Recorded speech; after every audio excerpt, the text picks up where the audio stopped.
द्विदिवसीय राष्ट्रीय संगोष्ठी के दूसरे दिन यानी अंतिम दिन के अंतिम चरण में आप सबका स्वागत है। ये राष्ट्रीय संगोष्ठी में पूरे गुजरात से 630 लोग उपस्थित हुए, 26 जिलों से और 56 अलग अलग जगहों से, पूरे भारत भर में से 50 से अधिक लोग उपस्थित हुए, अलग अलग 22 प्रांतों या जगहों से। तो हमको भी बहुत, भारतीय विचार मंच की टीम को बहुत गर्व महसूस होता है कि ये सच्चे अर्थ में एक राष्ट्रीय सेमिनार हुआ। यह संगोष्ठी के सहयोग के लिए 2 दिवसीय कार्यक्रम की ये सफलता के लिए अपना सभा कक्ष उपलब्ध कराने के लिए तथा अपनी लंबी परंपरा तोड़कर भोजन बनाने की सुविधा प्रदान करने के लिए ये प्रकाश हाई स्कूल के संचालक गण श्री मृगेन भाई के और उनके सभी कर्मचारी गण के हम सब बहुत आभारी हैं। देश भर से आए कार्यकर्ताओं के निवास की सुविधा प्रदान करने के लिए समरस हॉस्टल के सभी अधिकारियों, उनके कर्मचारीगण तथा गुजरात यूनिवर्सिटी के कुलपति तथा अन्य सभी बंधुओं का हम बहुत आभारी हैं। उसी प्रकार सभी प्रतिभागियों के निवास स्थान के कार्यक्रम स्थल तक आवागमन के लिए अहमदाबाद म्युनिसिपल कॉरपोरेशन की तरफ से हमें बस सर्विस प्रोवाइड की गई थी। उन सभी अधिकारियों का भी हम बहुत आभारी हैं। और ये संगोष्ठी में जिनका सबसे महत्वपूर्ण प्रदान रहा, विद्वत वक्तागण जो देश भर से आए, अपने व्यस्त अपने पत्रक से समय निकालकर, और आप सभी का, क्योंकि आप सभी श्रोता जिनके बिना ये संगोष्ठी संभव नहीं है, आप सबके भारतीय विचार मंच के सभी हमारे जो सब सदस्य हैं उनकी तरफ से मैं आपको आभार प्रकट करता हूँ। मान्यवर मोहनराव जी भागवत से मैं विनती करता हूं कि हम सबको मार्गदर्शन प्रदान करें। आदरणीय श्री सुनील शाह जी एवं आत्मीय बंधु भगिनी,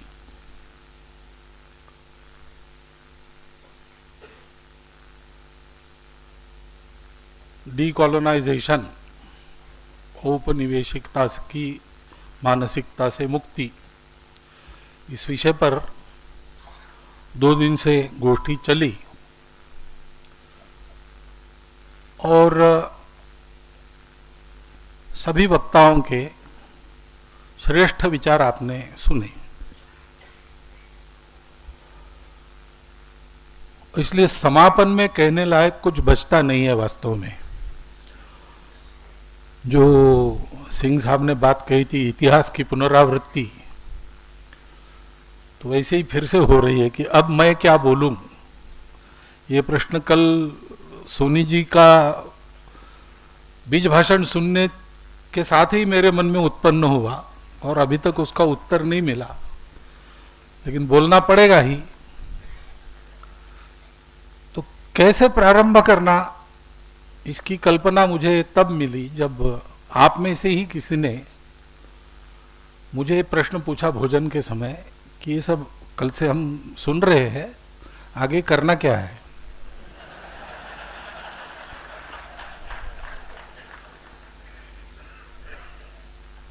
तो मैं उसी से प्रारंभ करता हूं कि आगे करना क्या है, इसकी मेरी कल्पना क्या है।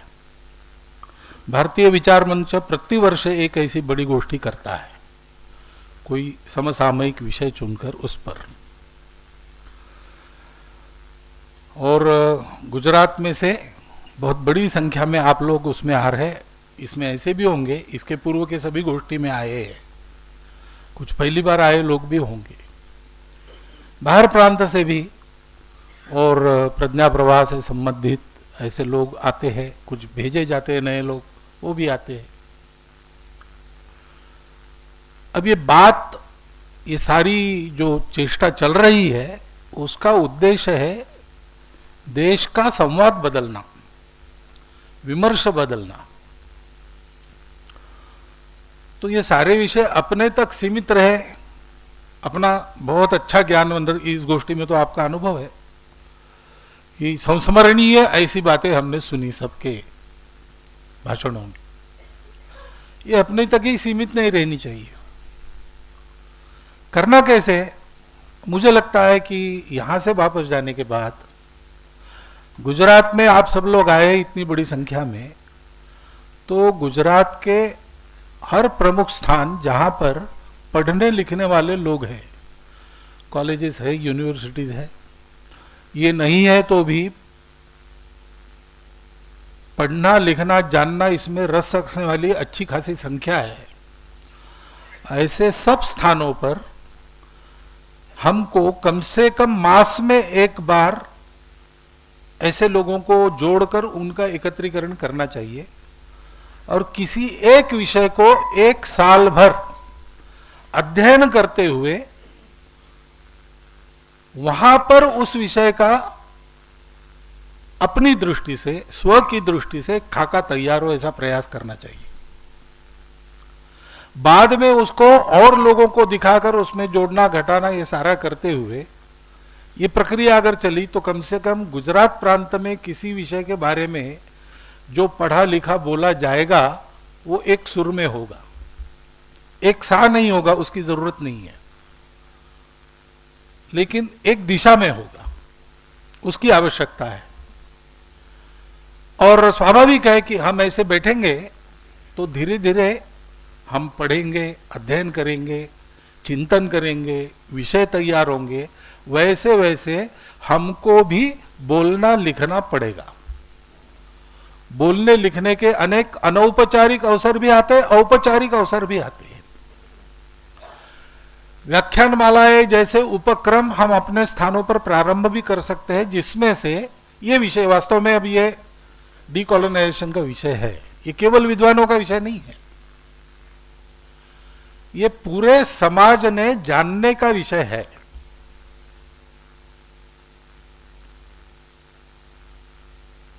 जो श्रीमान कपिल जी तिवारी जी ने कहा कि जो जितना शिक्षित और जितना संपन्न उतना अधिक कॉलोनाइज्ड, वो बात बिल्कुल सत्य है, अनुभव में आती है। सौभाग्य है कि अपने समाज में शिक्षित संपन्न लोगों की संख्या कम है, लेकिन जो नहीं है उनको भी जानना चाहिए कि ऐसा हो रहा है, उनको भी कल चल के विकास में तो उनको आगे बढ़ना ही है, शिक्षित और संपन्न होना ही है। परंतु शिक्षित संपन्न होते समय शिक्षा और संपन्नता से आने वाले ये जो दूसरे नुकसान है उससे वो बचे रहे। सावधान तो सबको करना पड़ेगा, और इसलिए समाज प्रबोधन का उद्देश्य ध्यान में रखकर ऐसे कुछ उपक्रम भी अपने स्थानों पर करना, ये जहां जितना हो सकता है आपसे वहां उतना कीजिए। ये पूरा का पूरा सब जगह तुरंत होना चाहिए ऐसी कोई आवश्यकता नहीं। आपकी जितनी क्षमता है, कुछ नहीं तो अपना अकेले का अध्ययन व्यासंग जारी रखिए, और आप भी कभी ऐसे मंच पर बुलाए जाएंगे और बोल सकेंगे, इस योग्यता को प्राप्त कीजिए। दूसरी बात है, अन्य अन्य प्रांतों से जो लोग आए हैं उनके लिए अनुकरणीय बात है, साल में एक बार एक किसी विषय पर ऐसी गोष्ठी करना और अपने प्रांत के सब प्रज्ञा प्रवाह के साथ जुड़ सकने वाले लोगों को इकट्ठा करके उनका प्रबोधन करना और उनको भी आगे अनुवर्तन की इसी दिशा में बढ़ाना, ये वो कर सकते हैं, उन्होंने करना चाहिए। जैसा मैंने कहा कि अपना अभी का बल जितना है और जितनी क्षमता है उसके आधार पर इस दिशा में कहीं पर 10 कदम आगे जाएंगे, कहीं पर 1 कदम आगे जाएंगे, लेकिन आगे क्या करना, तो आगे ये करना है।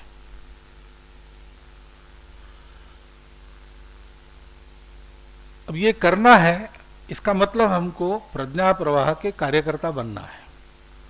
औपचारिक रूप से आप पहचाने जाए अथवा न पहचाने जाए, आप प्रज्ञा प्रवाह से न जुड़ के भी अकेले इस काम को कर सकते हो। प्रज्ञा प्रवाह से जुड़कर ही ये हो सकता है, नहीं हो सकता ऐसा नहीं है, लेकिन अकेले भी करना है, प्रज्ञा प्रवाह में जुड़कर भी करना है, तो आपको कुछ बातें ध्यान में रखनी पड़ेगी।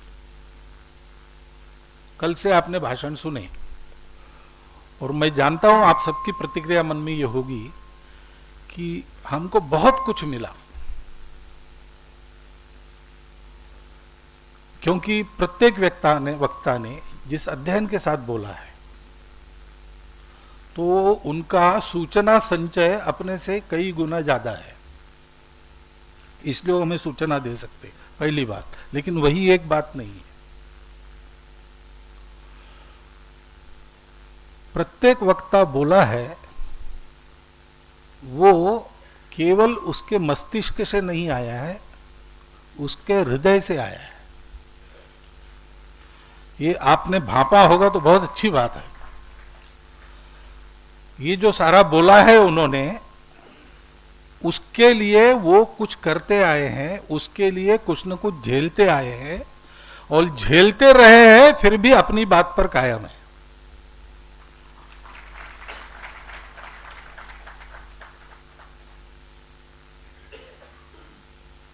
कुछ दिनों तक इस परिस्थिति में जो करना चाहे उन सबको जाना पड़ेगा। ऐसी बातें बोलने के लिए अभी दुनिया में और देश में जो वातावरण है उसमें कुछ झेलना पड़ता है। सत्य बोलना आसान नहीं है। मैंने विवेक पूर्वक जिस बात को सत्य माना, उस बात को 4 लोगों में बोलूं तो उसके परिणाम होते हैं, और सब परिणाम सुखद नहीं होते। सुखद परिणाम बहुत कम होते हैं। लेकिन सब प्रकार के परिणामों को सहन करते हुए, सुखद परिणामों से फूल न जाते हुए और दुखद परिणामों से निराश न होते हुए, सतत जो मुझे सही लगता है वो मैं बोलता हूं। ये एक व्रत है। आपको इन सब लोगों के भाषण बहुत सुंदर लगे। प्रत्येक भाषण लंबा होता चला गया समयावधि से, और प्रत्येक वक्ता ने ये कहा कि मैंने थोड़ा ज्यादा समय ले लिया है। लेकिन आपकी प्रतिक्रिया तो मन में यही थी कि और भी बोलते तो हमको सुनना था। ये परिणाम क्यों होता है कि वो केवल सूचना संग्रह का प्रताप नहीं है, इस विषय को उन्होंने अपने मन से जोड़ लिया है, और इसलिए उस विषय के लिए आवश्यक कृति करने के बाद जो झेलना पड़ता है, वो झेलते हुए भी वो उस विषय को इसी प्रकार रख रहे। सर्वत्र रखते हैं, यहां भी रखा। हमको हमारी तैयारी ऐसी करनी पड़ेगी। अगर ये सारा बौद्धिक संग्राम जीतना है हमको, तो हमारी ये तैयारी होनी चाहिए। दूसरी बात है कि इसके लिए अध्ययन करना पड़ता है। अध्ययन करने से विद्वत्ता बढ़ती है।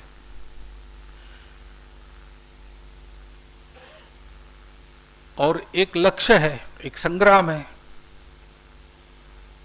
संग्राम अकेला आदमी नहीं जीत सकता, सबको मिलकर लड़ना पड़ता है। तो एक व्यूह में हम चलते रहे, इसके लिए जो जो आवश्यक होता है वो करना पड़ता है।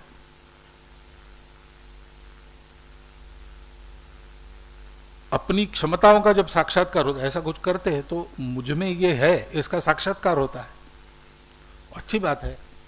उससे आत्मविश्वास बढ़ता है।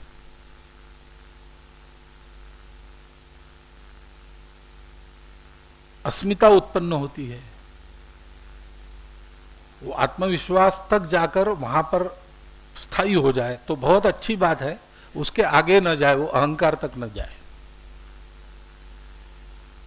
क्योंकि मिलकर चलने में केवल एक ही बाधा रहती है। बाकी बाधा है मनुष्य, सामान्य मनुष्य भी पार कर लेता है अपने प्रयत्नों में। लेकिन ये जो बाधा है अहंकार की, वो सामान्य मनुष्यों को नहीं घेरती। वो जितना अधिक जानकार, उसको अधिक घेरती है। ज्ञानेश्वर महाराज ने ऐसा कहा, नवल अहंकाराची गोठी।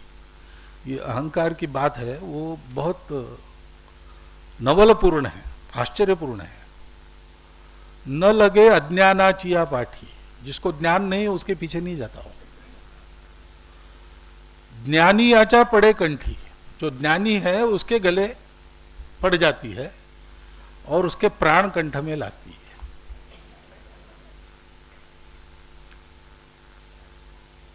और इसलिए ये मिलकर चलने की बात सबको ध्यान में रखनी पड़ेगी। अपने अपने मत रहते हैं, विषय को प्रस्तुत करते समय भी उसके छोटे छोटे पहलू में मत भिन्नता रहती है, वो स्वाभाविक है, वो स्वाभाविक है। व्यक्ति है तो उसका चित्त है, वो अपने अपने चित्त से छनकर सारी बातें आती है। हर एक का चित्त अलग रहता है, वो उसका अपना विशिष्ट रहता है। तो अभिव्यक्ति में भिन्नता यह स्वाभाविक बात है,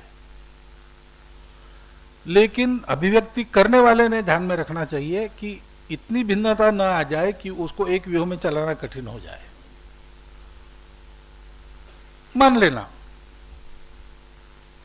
एक ने कही दूसरे ने मानी, नानक कहे दोनों ज्ञानी। ये हमारी परंपरा है। अभी शास्त्रार्थ दिखाया ना लोक मंथन में, वहां भी भिन्न भिन्न मत रखने के बाद उन मतों का समन्वित एक मत निकालते हैं।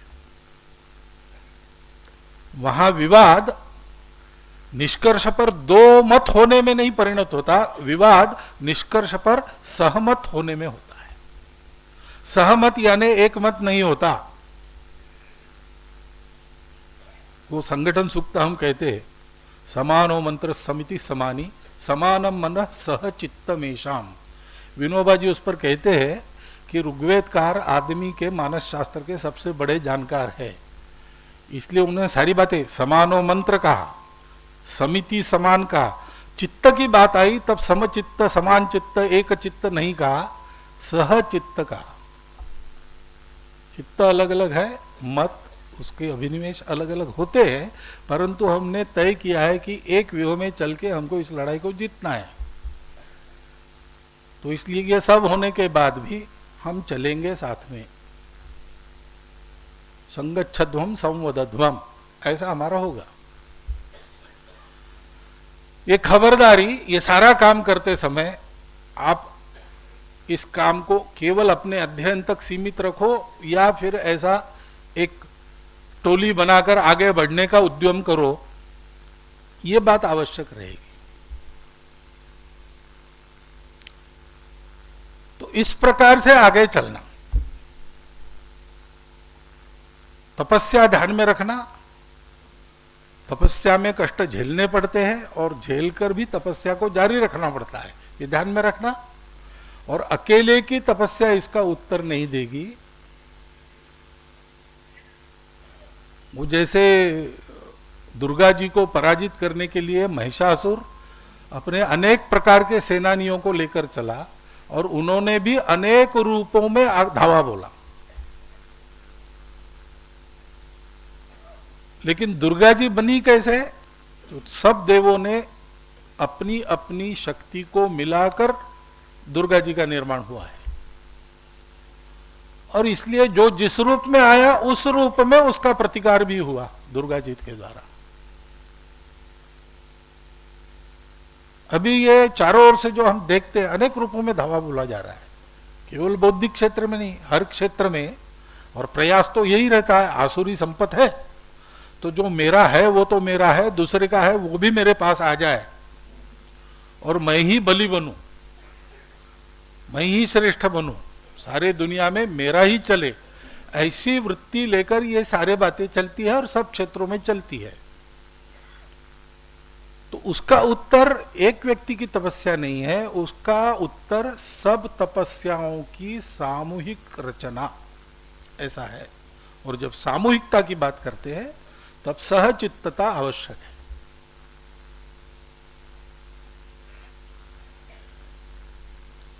अब विषय जो है उसके बारे में तो पर्याप्त कहा गया है और संपूर्ण इस विषय के बारे में पथ प्रदर्शन यहां पर हुआ है। अब उसके बारे में जो मैं कहूंगा उसमें उसकी पुनरावृत्ति होने वाली है, तो आपको धैर्य से सुनना पड़ेगा। पहली बात है, इसमें हमको एक आत्मविश्वास रखना चाहिए, जिसका उल्लेख सबने किया कि बहुत हो हल्ला, गया गया, भागो भागो, दौड़ो दौड़ो, ऐसा करने की जरूरत नहीं है।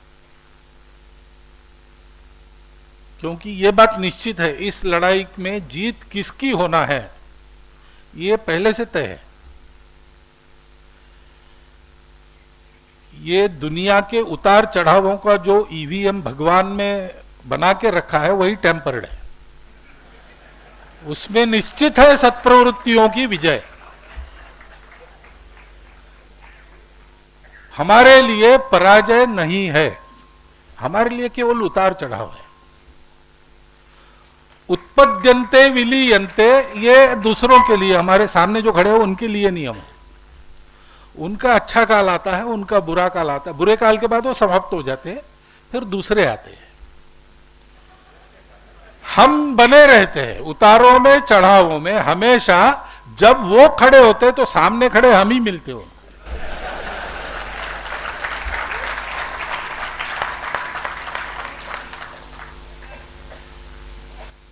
हमको भारतीयता, हिंदुत्व, दैवी शक्ति उसको बचाने के लिए नहीं करना है। वो जानती है अपने आप को कैसे बचाना और कैसे जीतना, वो बचाएगी अपने आप को, वो जीतेगी। हम उसके अंश है, हमको बचना है।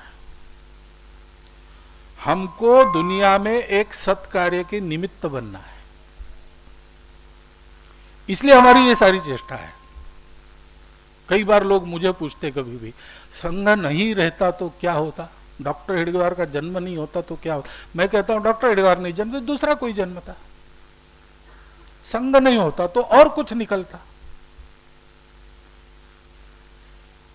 इन सारी घटनाओं में लौकिक दृष्टि से देखने पर मानवीय प्रयास दिखने भी चाहिए, क्योंकि प्रयासों से ही करना है।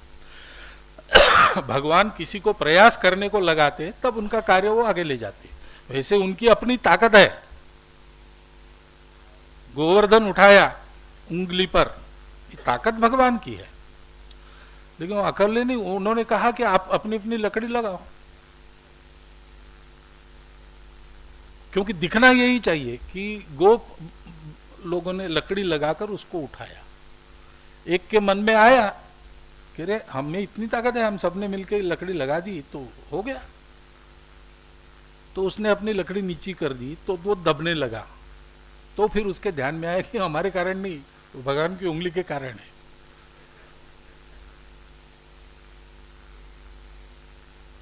तो हम ये हमारी आवश्यकता है, इसलिए हमको करना ही है उसको।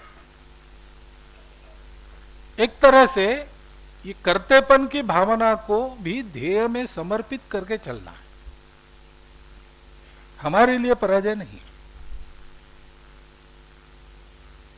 उल्टा समय तो यह है कि दुनिया को भारत से जो कुछ मिलता रहा है वो फिर से मिलने का समय आ गया है। और इसलिए ये भी बात है जो राकेश जी ने कही कि ये सारा प्रयास हमको बचाव की भावना से नहीं करना चाहिए, विजिगीषु भावना से करना चाहिए। आज भारत में इस संवाद को जिस प्रकार से बदलने की बात हम कर रहे हैं, वो आगे बढ़ते बढ़ते सारी दुनिया का संवाद इस प्रकार से हो जाए, क्योंकि वो सत्य पर आधारित है। सत्य को यहां पर पाया गया, पीढ़ी दर पीढ़ी यहां पर हस्तांतरित किया गया। उस सत्य का साक्षात्कार करने वाले आज भी हमारे यहां विद्यमान है। सारी पोथियां, सारी बौद्धिकता धरी की धरी रह जाती है जब एक आदमी देखने वाला खड़ा हो जाता है। बहुत बौद्धिक प्रयास करके नरेंद्र थक गए और किसी से पता चला, उनके प्रिंसिपल से पता चला, मित्रों ने बताया, एक जगह देख भी गया तो दक्षिणेश्वर पहुंच गए। और चौथी भी जिसने पास नहीं की थी, ऐसे वो तंबाकू खाने वाले निरक्षर लोग जिसको पागल भी समझते थे, ऐसे व्यक्ति को उन्होंने पूछा कि देखा है क्या? उसने कहा, देवेंद्रनाथ रविन्द्रनाथ जी के पिताजी भी बता नहीं सके, यही प्रश्न उनको पूछा था, तो उन्होंने टाल दी। उन्होंने कहा तुम्हारी आंखें बड़ी तेजस्वी है। नरेंद्रनाथ के ध्यान में आ गया कि इनसे उत्तर नहीं मिलने वाला। लेकिन वो फकीर आदमी वो कहता है बिल्कुल, रोज देखता हूं, तुम जैसे बैठे हो देख रहा हूं, उससे अधिक स्पष्ट देखता हूं। तुमसे बात कर रहा हूं वैसे बात करता हूं, और तुम मेरे बताए रास्ते पर चलोगे तो तुम भी देखोगे। ये अनुभूति प्रमाण का आत्मविश्वास है। वो आज के तारीख में दुनिया में केवल भारत में विद्यमान है। हमारी सारी ये जो बौद्धिक प्रस्थापनाएं हैं, उनके मूल में जो सत्य है, उस सत्य को साक्षात करने वाले लोग आज भी हमको उपलब्ध है, विद्यमान है। और इसलिए उस सत्य को सारी दुनिया को देने का समय आ गया है, और समय आ गया है तो सत्य सारी दुनिया में जाकर विजयी होकर रहेगा। पहली बात इसको ध्यान में रखना। दूसरी बात है कि इसका प्रारंभ हमसे करना पड़ेगा, क्योंकि ये बात इंदुमती बेन के कहने में आई, बाद में भी बहुत लोगों के, बिल्कुल सही बात है कि आखिर हम भी निकले उसी में से है। हमने भी वही पुस्तकें पढ़ी है, हम भी उन्हीं महाविद्यालयों विद्यापीठों में से आए हैं। तो कुछ ना कुछ तो छींटे तो पड़े ही होंगे ना। किसी गटर को साफ करने के लिए क्यों ना हो, उसमें से पार होकर अगर आ गए, काम करके भी आ गए, तो भी स्नान तो करना ही पड़ता है। कुछ नहीं तो गंध तो चिपक ही जाता है। तो इसलिए हम लोगों को भी अपने अध्ययन से उस भाव को पकड़ना पड़ेगा। जिन भावों में से उन शब्दों की, उन कल्पनाओं की, विचारों की उत्पत्ति है, उस भाव में बसना पड़ेगा। क्या कर सकते हैं हम अपनी जगह, सोचना चाहिए। जैसे कपिल जी रहे, वनवासियों में रहे, 40-40 दिन, 60-60 दिन रहे, और प्रत्यक्ष अनुभूति से उन्होंने उस भाव को पकड़ा है। हमको भी पकड़ना पड़ेगा। हम उनके जैसा ही कर सकेंगे ऐसा नहीं। उन्होंने 6 साल में किया होगा, 12 साल में किया होगा, 2 साल में किया होगा, हमको शायद 50 साल लगेंगे, लेकिन करते रहना पड़ेगा। फिर हमारी जानकारी को एक सत्य का पुट मिलेगा, और फिर हमको ग्रंथ नहीं पढ़ने पड़ेंगे, हम जो बोलेंगे उसके ग्रंथ बन जाएंगे। होना यह है, भारत का आदमी जो बोलेगा उसके ग्रंथ दुनिया के पढ़ने के लिए उपलब्ध होने कल। और इसलिए हमको भी अपने आप को, इसी शब्द को यहां उपयोग किया है, इसे मैं कर रहा हूं, अपने आप को डीकॉलोनाइज करना पड़ेगा।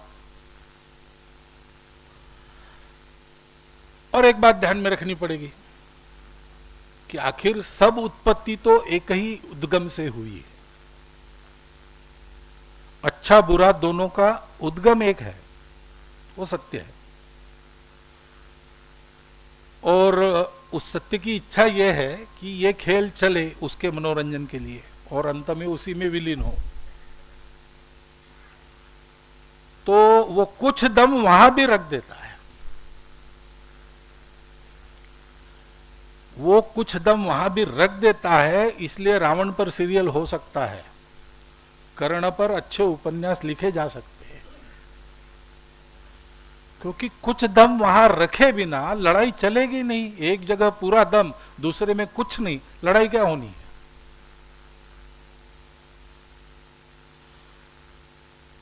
हमको उसको भापते बनना चाहिए। जैसे पूजनीय गुरुजी ने एक बार ऐसे कहा कि मार्क्स को आप कोरा जड़वादी मत समझे। मार्क्स ने जो कुछ लिखा आगे बहुत एक्सट्रीम लिखा, हिंसा की भी प्रेरणा दी, लेकिन उसकी उपज अपने समकालीनों में उसने जो अत्याचार देखे, उसकी जो करुणा उसके मन में आई, उस करुणा में से है। अब पूजनीय गुरुजी मार्क्स के विचारों के पीछे एक करुणा का भी साक्षात्कार कर सकते हैं, क्योंकि वो स्वयं उस सत्य को जानते थे अनुभूति से। और इसलिए एक्सट्रीमिज्म, अतिवादिता करने में, बोलने में वर्जित है।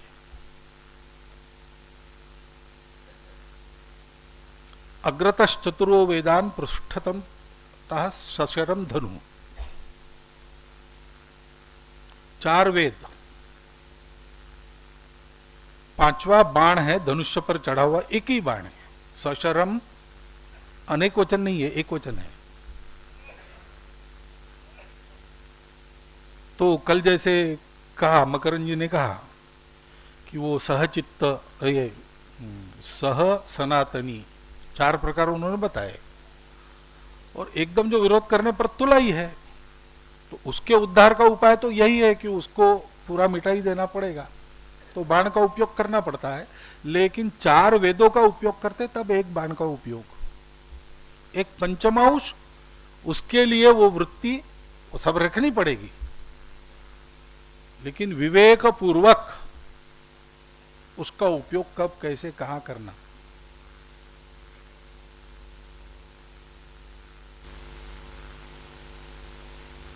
मैंने एक घटना सुनी, प्रमुख स्वामी जी महाराज वाटिकन में पहुंच गए पोप से मिलने के लिए। तो पोप से एकदम तो नहीं मिला जाता, पहले एक बिशप आता है, वो आपसे चर्चा करता है। तो बिशप आ गया, चर्चा होने लगी, बहुत से नंबर थे, 10-15 के बाद इनका नंबर था, तब तक चर्चा चलेगी। उसने पूछा आप क्या करते हैं, बताया उन्होंने। आपके कितने साधु है कुछ 10,000। 10,000 में ही संख्या थी, आज भी होगी। क्या करते, कैसा करते हैं? उन्होंने बताया कि हमारी एक शिक्षा पत्री है, हमारे नियम है, उसमें हमारे सब साधु कठोरता पूर्वक चलते हैं और सेवा करते हैं। फिर इन्होंने पूछा कि आपके कितने मशीनरी है दुनिया भर में? लाखों में है संख्या, उसने बताया। तो ईसा मसीह के जो उपदेश है उस पर कठोरता पूर्वक चलने वाले सब है क्या? तो बिशप ने कहा कि 10% से कम ही है। प्रमुख स्वामी जी का अगला प्रश्न था, तो फिर ईसा मसीह की सीख पर 100% को प्रशिक्षित करने के पहले आप दुनिया के बाकी लोगों में मतांतरण क्यों कर रहे हो?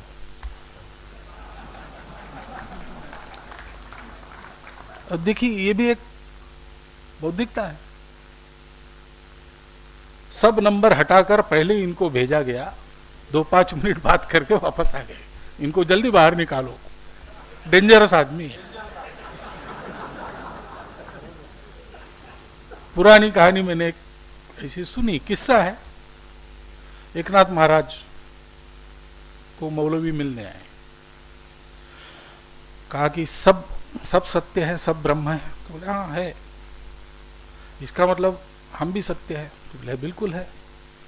आपका सत्य और हमारा सत्य, इसमें कुछ अंतर है? बोले कुछ नहीं, मेरे दृष्टि से कुछ नहीं। बोले फिर आप इस्लाम को कबूल कर लेंगे? अब थियोरेटिकल था तो उनको कहना पड़ा कि हाँ क्यों नहीं, क्या फर्क पड़ता है, मैं राम का भक्त हूं, हमारे गुरु है, या मैं अल्लाह की इबादत करता हूं, इससे कुछ फर्क नहीं पड़ने वाला। तो फिर कल हम आपको कलमा पढ़ाते हैं, आप आइए। जरूर आऊंगा। सर्वत्र भगवान है, जड़ चेतन में भगवान है, इस्लाम में भी है। बस उन्होंने जाके डंका बजा दिया सारे गांव में, कल एकनाथ महाराज मुसलमान बनेंगे। लोग आने लगे, महाराज ऐसे सुना? हाँ। बोले कल मैं जाने वाला हूं, मेरा वचन गया है। दूसरे दिन एकनाथ महाराज शुचिर्भूत होकर स्नान करके अपना नित्य जप जाप वगैरह करके गुरु को नमस्कार करके निकले। दूर मस्जिद दिखी, बाहर मौलवी खड़े, सारा गांव जमा है देखने के लिए। वो हर्षित हो रहे कि ये बन जाएंगे तो इनके बाद सब बन जाएंगे।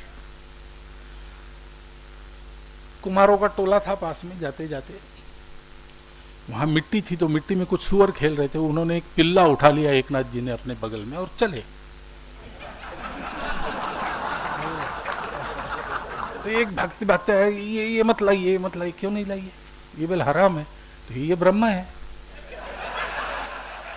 फिर नहीं हमारे यहाँ नहीं चलता। तो तुम्हारे यहाँ नहीं चलता तो मुझे भी नहीं चलेगा। कल तो इस पर बात हुई थी कि ये सब समान है तो जाना, तो मुझे वो फर्क नहीं पड़ता, तुमको ये फर्क नहीं पड़ना चाहिए। वापस हो गए।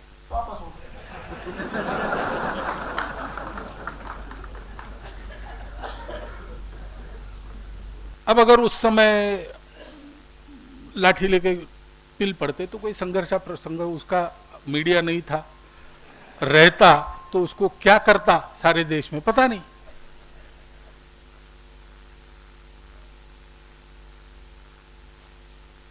लगभग 10 साल पहले तक, 2005-2006 तक हम ऐसा सोचने वाले सारे दुनिया के लोग एक आक्रमण की स्थिति में थे, बचाव की स्थिति में थे। अब हम लोग विजय की स्थिति में जा रहे हैं।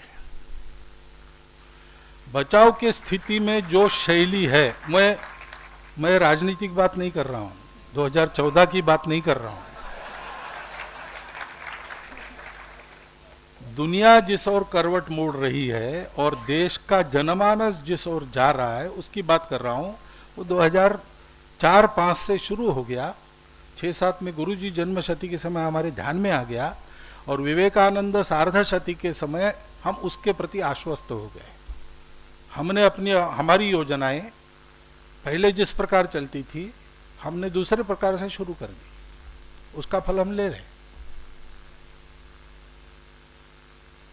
हर स्थिति में लड़ने की शैली अलग होती है। हमको इसका विचार करना पड़ेगा। राकेश जी के कहने में उसका भी संकेत आया है, अन्य लोगों के कहने में भी आया है। और अधीर नहीं होना, हम करते रहेंगे। इसके पीछे जैसे जैसे समाज की ताकत खड़ी होगी वैसे वैसे आप जो करेंगे उसका फल आज आपको जो मिल रहा है उससे 10 गुना अधिक, 100 गुना अधिक ऐसा होते चले जाएगा। इस प्रकार के भाषण सुनने के लिए इतनी बड़ी संख्या 10 साल के पहले हम कल्पना नहीं कर सकते। आज है, क्योंकि ऐसा प्रयास करने वाले लोगों की संख्या बढ़ी है। सत्य को मिलने वाला शक्ति का अधिष्ठान जितना व्यापक और विस्तृत होगा उतना अधिक हमारे करने से होने की स्थिति अधिक होती जाएगी। और वही होने वाला है, क्योंकि दूसरा कुछ अब हो नहीं सकता। ये होगा अथवा दूसरा पर्याय है सबका संपूर्ण विनाश। इसलिए हमारा सौदा घाटे का नहीं है, पराजय का नहीं है। या तो हम विजयी होंगे, नहीं तो कुछ भी नहीं रहेगा। न रहेगा बांस, न बजेगी बांसुरी। किसान था गांव का एक भोला भाला। गांव में सभी लोग मिलकर ही रहते थे। ये तो आपस के झगड़े तो बाद में आए। मुसलमान दोस्त था उसका। एक दिन पहुंचा उसके घर, वो खेत में गया था, पत्नी थी। आओ भगत की, गुड़ पानी पिलाया। उसने कहा 50 रुपयों की जरूरत थी। तो पत्नी ने कहा फिर वो खेत में जाइए, मिल जाएंगे आपको, बात कीजिए। खेत में गया। अरे भाई खेत में कैसे आया? तो 50 रुपए की जरूरत पड़ी, कल काम उसका है, आज मिल जाने चाहिए।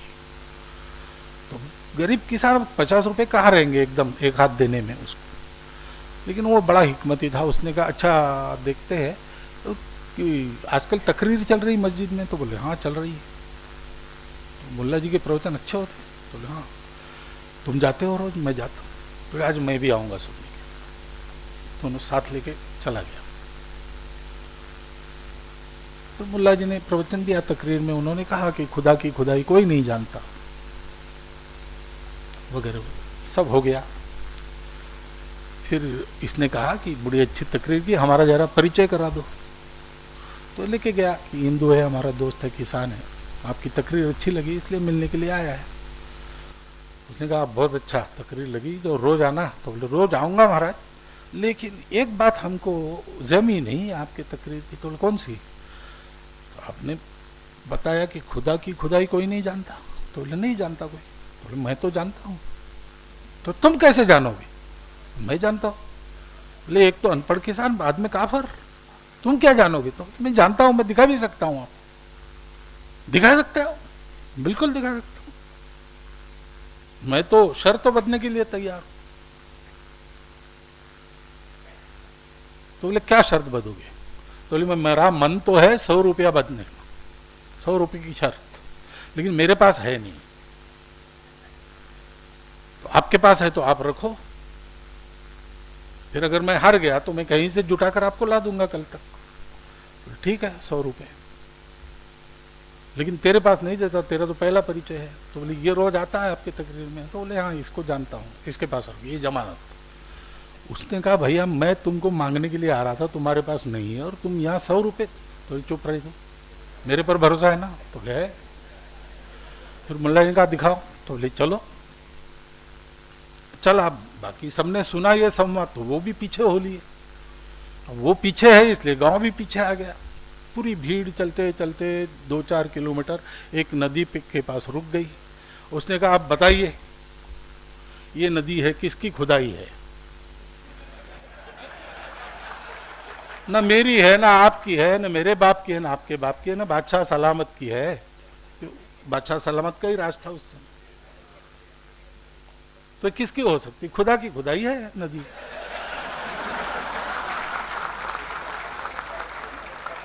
अब मौलवी जी को समझ में आ गया कि इसने शब्दों में फांस लिया, इसलिए उनका अच्छा ठीक है भैया, दे दिया उसने 100 रुपया। 50 रुपया उसको दिया, 50 रुपया अपने पास लिया वापस। मित्र ने धन्यवाद किया, घर के पास छोड़ने के लिए गया। मित्र को कहा कल भी जाना है, रोज बुलाया है और 3 दिन चलने वाली है। दूसरे दिन पहुंचा फिर से, मौलवी जी ने देख लिया फिर से आया है, वो जरा सावधान हो गया। उसमें तकरीर में वाक्य आ गया कि आदमी के मन में क्या है कोई नहीं जान सकता। ये फिर से पहुंचा, एक बात समझ में नहीं आई। तो बोले क्या आपने कहा कि आदमी के मन में क्या है कोई नहीं जान सकता? बोले नहीं जान सकता। तो बोले आप मेरे मन का नहीं जान सकते? नहीं जान सकता, लेकिन मैं आपके मन का जानता हूं। मौलवी जी को लगा बस अब मिल गया है, मेरे मन का क्या जानेगा, और जान भी लिया तो मैं कह दूंगा मेरे मन में नहीं है। तो बोले शर्त बदो। तो बोले बताइए कितने की? बोले इनका कल के 100 वसूल करने और 100 इस पर लगाने हैं, तो 200। 200 मेरे पास नहीं है जमानतदार, तो वो दोस्त, वो हैरान हो गया कि क्या करेगा। बोले चुप। फिर मौलवी जी ने बता मेरे मन में क्या है। तो बोले मौलवी जी आपके मन में ऐसा है कि ये जो आप इस्लाम फरमा रहे तकरीर में, सारी दुनिया इसको कबूल कर ले और बादशाह सलामत का राज्य ऐसा ही चलता रहे। बोलिए है कि नहीं? अब इसको ना करना कठिन है। 200 रुपया मिल गया, 100 रुपया दोस्त को दिया, 100 रुपया अपने पास रखा। तीसरे दिन फिर पहुंचा, तब आखिरी बात हो रही, तो आखिरत की कयामत की बात हो गई, फलाने दिन कयामत आएगी ऐसा वैसा। फिर से पहुंच गया, मेरा कहना है नहीं आएगी। मौलवी जी ने कहा कितने की शर्त? 500 रुपया ले लिया मौलवी जी से, इसके पास तो रहता ही नहीं था। और फिर चले दोस्त ने कहा कि 50-100 की बात थी तब तो ठीक था, लेकिन ये 500 हो गया, कैसे करोगे? तो देख, कयामत जिस दिन आने वाली है उस दिन अगर आ गई, नहीं आई तो पैसे मेरे हो गए, आ गई तो न मैं रहेगा न मौलवी रहेंगे।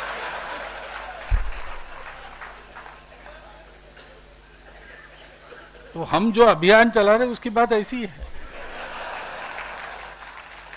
इसमें हम अपना आत्मविश्वास, इसमें हम अपना आत्मविश्वास, अपना विवेक, अपना अध्ययन और अपनी सर्वेशाम अविरोधेन दृष्टि कायम रखकर इन सब बातों को करेंगे तो उसका तो भविष्य निश्चित है, उसके साथ हम भी तर जाएंगे। इतनी एक बात जाते समय ध्यान में रखकर आप आगे काम में लग जाइए, इतना एक अनुरोध आपके सामने रखता हूं और मेरी बात समाप्त।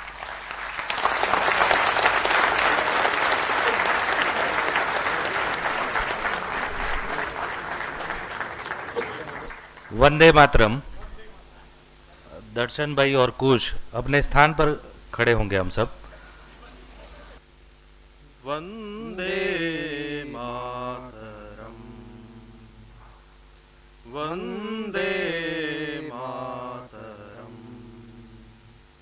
सुजलां सुफलां मलयज शीतलां सस्य श्यामलां मातरं वंदे मातरं।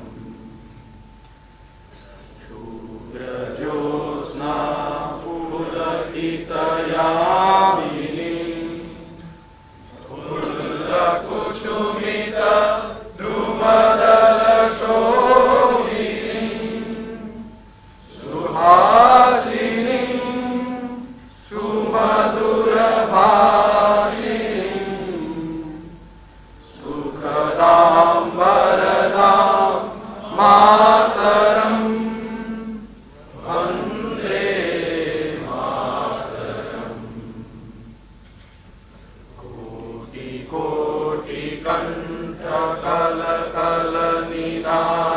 कोटिकोटिकण्ठकलकलनिनादकराले कोटि-कोटि-भुजै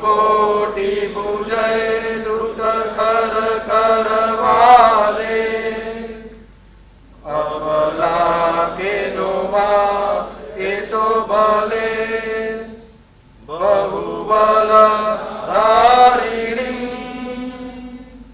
नमामि तारिणी रिपुदल वारिणी मातरम् वन्दे मातरम्।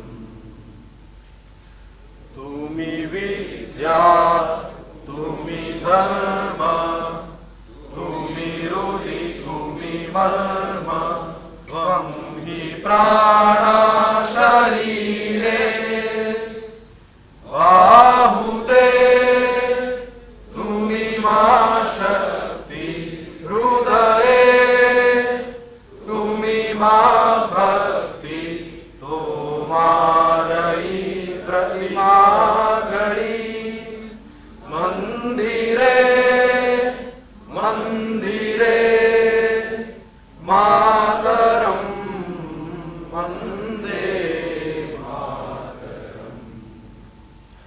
त्वं हि दुर्गा दश प्रहरण धारिणी कमला कमलदल विहारिणी वाणी विद्या दायिनी नमामि त्वां नमामि कमलां अमलां अतुलां सुजलां सुफलां मातरं वन्दे मातरम्। श्यामलां सरलां सुस्मितां भूषितां